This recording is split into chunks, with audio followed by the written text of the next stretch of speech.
All right, welcome back to the Garth Show. It's just me today, Saturday morning. I've got a video for you today. 7 months ago, I gave up caffeine, but more specifically, I gave up coffee, and as a result, with the intention of also removing caffeine from my diet. Now, it's been 7 long months. Actually, it's not. It's been 7 very fast months. I can't keep living at this pace. But a couple of months ago, around January, first, second week of January, I gave up caffeine. Not to give up caffeine for the reason that I wanted to remove caffeine from my life. I thought it was causing another issue, which turned out to be caused by something else. But while I had given up coffee, I came to a couple of conclusions, and I want to run through them today. So this is actually not my first time giving up coffee. I gave it up a couple of years ago in 2018 after we came back from the Mongol Rally. I decided I wanted to see what life would be like and could I hit all-time PBs without caffeine. So that brings us to the first positive of giving up caffeine. Now, I'm not going to lie, the first couple of weeks of giving up caffeine was not easy, as it was similar last time. The first 2 weeks, I was borderline dysfunctional. I was not, and I was not a person who'd be like, oh, I need my coffee before you talk to me. No, that was genuinely not me. But I did fucking love coffee. And the first 2 weeks, I didn't have so much headaches. Interesting enough, I just had absolutely zero ability to think correctly for 4 or 5 days following giving up caffeine. It was just something that was, it was just incredibly difficult to function for a few days. And that brings us to the first pro. So the first pro of giving up caffeine is the lack of reliance on a substance that you don't typically need in your everyday life, that you can function very, very well without it. So, and there's kind of two aspects to this lack of reliance. So the first lack of reliance on something extraneous or exogenous is a psychological one. So that's kind of the main reason I'd recommend anyone to try going out without caffeine for a period of time. Is psychologically, you should be able to give up caffeine, no issue, and continue to train and live your life without it. If you have an issue with caffeine and if you feel like you couldn't possibly live without caffeine or coffee, you absolutely have an addiction. Now, we're not really going to get into the outside training life stuff, but I'm talking about in training in particular. If you can't hit all-time PBs without caffeine, you have a problem with your training, you have a problem with your psychology, and you have a problem with an addiction to caffeine and extraneous substance for training. I'll just be fully honest with you. You need to realize that, and that's something I would tell anyone. So if you can't hit all-time PBs without caffeine, if caffeine is not a productive addition to your training, if it's not something that fits in subliminally, fits in very, very well, I think you have issues, and it's definitely something you would bear giving up. So if you can't hit PBs and you can't go to the gym without caffeine, without your pre-workout, then I think you have a genuine issue, and I think it's something you would benefit hugely from looking at, and it would build a lot of mental resilience, and it would build a lot of psychological tenacity, would let you know that you are more resilient to training and you are a person who can demonstrate willpower when you need to. So I would implore anyone, just for a couple of weeks, unless you've any major competitions coming up or any major events coming up, if you have a month of clear sailing where the training can take a little bit of a hit in the short term, I would definitely recommend that you remove caffeine or coffee from your diet for 4 weeks and just prove it to yourself that you don't need caffeine. That's one of the main reasons I like giving it up is I like to do stuff like that sometimes, where I will just remove things or refrain from having something to prove to myself that I have the willpower and the ability to just not do something, just to prove to myself that I don't need something. The second time wasn't for that. That's what the first time I gave up caffeine was for, but the second time it was, that was the main reason. Then secondly, you not needing the caffeine in your diet or caffeine in your training essentially is also not only psychological resilience but physiological resilience. It allows you just to be a little bit more well-rounded as a person. It allows you to perform without extraneous things like caffeine. And that kind of brings us on to the second portion of giving up coffee, or specifically caffeine, is something I noticed, and I didn't notice this the first time because I think I was just tired all the time. It was the second time, was the peaks and troughs of energy throughout the day were much more consistent without caffeine. I don't think the highs were higher than the lows from caffeine were. So one of the main issues with caffeine for me was the inconsistency in energy and then the immediate crash you'd get at periods throughout the day, regardless of how caffeinated you were. That crash oftentimes felt quite severe. It was something I noticed, and obviously people's response to particular drugs or particular compounds varies widely across people. I definitely got a buzz from caffeine, but I don't think it was major and as proportional to the crash I sometimes would have gotten from caffeine. And so one of my main issues with one of the main benefits from giving up caffeine is, regardless of something. So when I'm training and I have good sessions and I feel good, I like to take note of things I've done. I like to think, how much sleep did I get? How much water did I drink? What kind of food did I eat? And I found this is a lot more consistent without caffeine in the mix. I found that caffeine, when added into the mix of those kind of 3 or 4 things and how I'd feel in general, I feel that it added some. It was like a random allocator card in the whole system. So regardless of something that I knew, if I ate this consistently and I got this much sleep consistently and I ate this particular food, regardless if I knew that would make me feel well energized, well fed, in it moving in an effective manner. Sometimes caffeine would still fuck this up totally due to the nature of caffeine and some of the rebound effect and some of the lack of caffeine in my diet or too much caffeine from that crash, that I would note that would add just an extra variable to those things that was quite annoying sometimes, where I'd be like, okay, I know if I eat this consistently enough and I do these things, then this will allow me to feel in this particular manner and I'll be able to perform in this particular manner. And the more consistent we are in training, the more consistent I am in training, the more consistent I am in my energy and psychology, the better that is.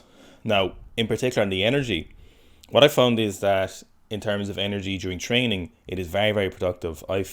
Don't have, what used to often happen to me was, for example, if I was doing a snatch, clean, jerk day, for anyone who's not a weightlifter, most days will be a snatch and clean and jerk day, and in a high volume phase you could be talking between like 12 doubles at pretty heavy weights, and oftentimes you're quite fatigued from a series of training days anyway.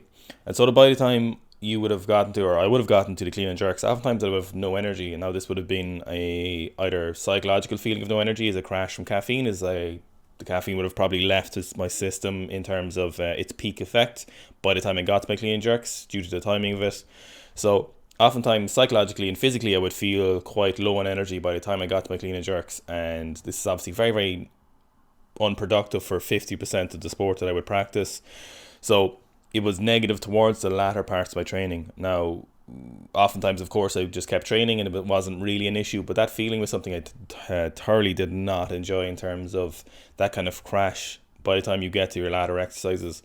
So if you're training and you feel like you lose a lot of energy pretty quickly, or you feel like you crash heavily in sessions, even when you shouldn't, even when you're well rested and well fed, I'd take a look at caffeine and see if this might be the source of this, because this is something that I was very, very, very aware of from caffeine when I removed it, when I wasn't able to pin it down to caffeine when I was using caffeine. And so I feel the initial part of training as well is I'm very, very consistent throughout sessions. So I'll come into a session, I won't be incredibly buzzed, but I'll feel energized. I will feel pretty fresh unless I'm very fatigued from prior training. But ultimately I'll come into a training session and I'll feel pretty good, and that'll stay consistent throughout those sessions and allow me to have much more consistent sessions. Especially if I'm doing double days, I don't like to have caffeine before that first session, drop off in the middle day, and then need to pick myself back up again for a second session. I prefer a much more consistent simmering energy through that first and second session. So the next benefit obviously from caffeine is probably one of the main ones, is quality of sleep is improved. Now, one of the things mentioned by people who are much more in depth and much more well educated on sleep science than me is that even though you might feel like you can sleep well on caffeine, oftentimes it's still having negative benefits or negative consequences on your sleep, which is something that obviously sleep is something we harp on about an awful lot, especially if you listen to the podcast. So not getting enough sleep and not getting quality sleep was something that was not worth the benefits of caffeine. The irony of needing to have caffeine because you got poor sleep caused by poor caffeine was something that didn't really sit well with me when you think about it. It was a little bit kind of not an oxymoron, but it was kind of ironic, I suppose.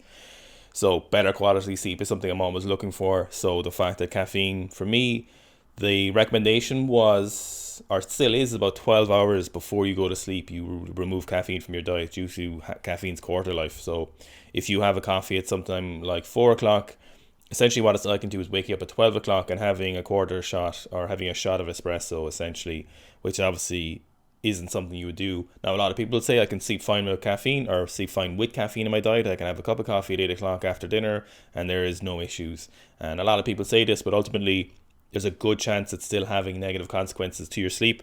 And sleep is a huge priority for not only training, but for long-term health and for a variety of factors. So that was kind of one of my main concerns with sleep. And one of my issues with caffeine was typically I would have had 1 to 2 cups of coffee a day. So one in the morning and one in the afternoon, sometime around 3 or 4 before training. But again, of course, this would have issues with sleep, and oftentimes, not oftentimes, but frequently enough that annoyed me, where I'd wake up in the middle of the night, and ultimately that was due to caffeine for most scenarios. Now, this can be for other reasons, absolutely, but one of these causes for me was waking up from caffeine. So the ability to get to sleep faster with better quality sleep is something that's a huge bonus from not having caffeine. Then there is some of the other kind of potential negative health effects. I'm not really so concerned about these. This wasn't one of my main priorities, but it's certainly a pro, I suppose, essentially. So one of the concerns about caffeine is that there may be some issues with mold growing on the caffeine beans, or the finished product, or the processed product. It's interesting, you can buy, and I'd probably, if I was to drink caffeine again, I'd probably be looking at buying mold free coffee or less mold variants of coffee, or companies that make an effort to remove the mold from them. So obviously we're not talking about actual fucking visible mold like you'd see in your bread, but these are different strains of mold that grow on the caffeine, and that might have some consequences. It's an interesting topic. I'm not telling you don't drink coffee because there's mold growing in your coffee. But I would say just have a look into it if you're a habitual coffee drinker. I would definitely give a look at that and have just a little look at see what this might entail for you as a person. It's something I've just kind of been peripherally aware of, and I've had a look at it recently. It's kind of interesting. I'm not really blown away by it. I'm not like, by God, everyone should stop drinking coffee from the mold thing, but it's definitely worth a look. And then there might be some other minor health consequences from caffeine. I'm pretty not that partial to those arguments. Might be some blood pressure things, which I don't really think that'd be a major issue. You've got other concerns. It's probably not the caffeine causing those major issues. So there's potential some negative health effects. I'm not going to really push that hard. I don't really buy into it. I don't buy the weight of those arguments. I don't think they're incredibly detrimental to people's lives. I think the prior ones, the sleep one, for example, and the energy, will just make for a more productive life. So maybe some potential negative health effects, but there's also an argument which I'll get to in a minute.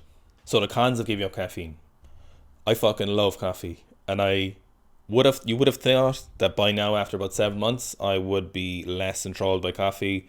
But recently I've started drinking decaf coffee, maybe like 1 or 2 cups a week, and I still fucking love coffee. The smell of it, I get that little happy boost, probably a serotonin boost from the smell of coffee. Some of the benefits from coffee, are some of the positives from coffee, is essentially that you associate coffee with a good time in your brain. So even the smell of coffee will initiate that positive response in your brain, because you get a positive benefit from caffeine when your brain sees coffee and interacts with it. When you drink coffee, you get that positive benefit, you get that little pick-me-up. Then eventually you become habitual with it, and your brain smells coffee and it sees coffee, and you will get some of that pick-me-up. Like when you look your dog in the eyes, you get some very happy juices, and your dog also gets them too in his brain. It's a fun fact. It's well documented. So you and your dog make each other happy, but you also get a slightly different kind of response from caffeine, but nonetheless a phenomenal one. I get that from decaf at the moment, which is phenomenal. So I do enjoy that. But ultimately, I just fucking love coffee. Fitz always calls me a coffee snob, and I ultimately was. I love so much coffee. So that's one of the main cons of not drinking coffee, is that I'm not drinking coffee. That is probably the worst con there is. It is ultimately something. You might argue that, Garth, could you not have 1 or 2, or Owen, could you not have 1 or 2 a week, or maybe once or twice? From past experiences told me that I am not able to do this kind of rational habitual behavior where I would just have 1 or 2 cups a week. Ultimately that would return to about 14 cups a week, and as good as that sounds, it's not something I ever want to return to for the aforementioned benefits, because I do heavily weigh those even against the flavor of caffeine. I also thoroughly enjoy things like Monster, zero cal or zero sugar Monsters or whatever. They are delicious, they're very tasty, they're refreshing beverages. I really enjoyed those, so not having those also well is a minor con, not a huge one, but it's something that I do miss as well. But ultimately, one of the main cons for me is not drinking coffee. The other con then is there is no opportunity for a pick-me-up. Essentially, it's reliance on good habits, good sleep, and good nutrition. So there is no out when there's an issue. If you crash or you've gotten a bad night's sleep and you've eaten poor food, there's no opportunity then to segue into a pick-me-up from caffeine when you need it, especially if you're training multiple times a day and trying to work maybe 6.5 days a week and train a lot. Sometimes there's an opportunity for me that I would need that caffeine, or it would be very beneficial, but rather you just need to kind of plow on without it. So that's one of the cons as well, is that you obviously don't get the main reason a lot of people drink coffee. Is one of those benefits from drinking coffee is you don't get a pick-me-up. So then there's a lot of well-documented potential health benefits from drinking coffee. Now, a lot of these are association. So it'll be nurses aged 25 to 50 were surveyed, and nurses who habitually drank more than 2 cups of coffee a day had 20% less chance of having hearing issues. So there might be no association there. It could be a variety of different factors. It might be just people who drink coffee for whatever reason might do something else that associates with having better hearing, and it might not be from actually the benefits of coffee. So there is what seems like a lot of benefits from coffee in terms of like Alzheimer's that seems to be well documented. There'll also be some things related to heart problems where it might be beneficial. Again, the jury is not in or out on those. It seems like coffee sways in a positive direction in terms of health benefits, aside from the energy and sleep thing. So there's something you'd need to weigh up pros and cons in terms of which would be better for your health in the long run. I'd probably argue that the health benefits from sleep is probably much more useful than the potential health benefits from coffee. Lastly, then, the main con from not drinking caffeine during training is that there is very, very definite positive benefits from caffeine. Caffeine, even if you are habituated to caffeine and you do not give it up. There is one, I think, came out this year, last year, where they'd proven quite well, I believe, that even if you're a habitual coffee drinker and you're acclimatized to the benefits of caffeine, you can still get those strength training benefits. Now, their studies done on caffeine are numerous across all sports, and everyone's probably aware of them, and we've done plenty of those in the paper reviews. But there is definitely some benefits to training, and that is something you do miss out on in terms of training effect, I suppose. Will I use caffeine ever again?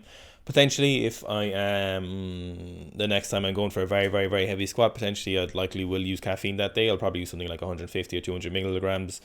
Now, that's on the much lower end of spectrum of what would be studied for someone about 100 kilos of my body weight, but it will still give me some positive benefit, and there are definitely benefits to that.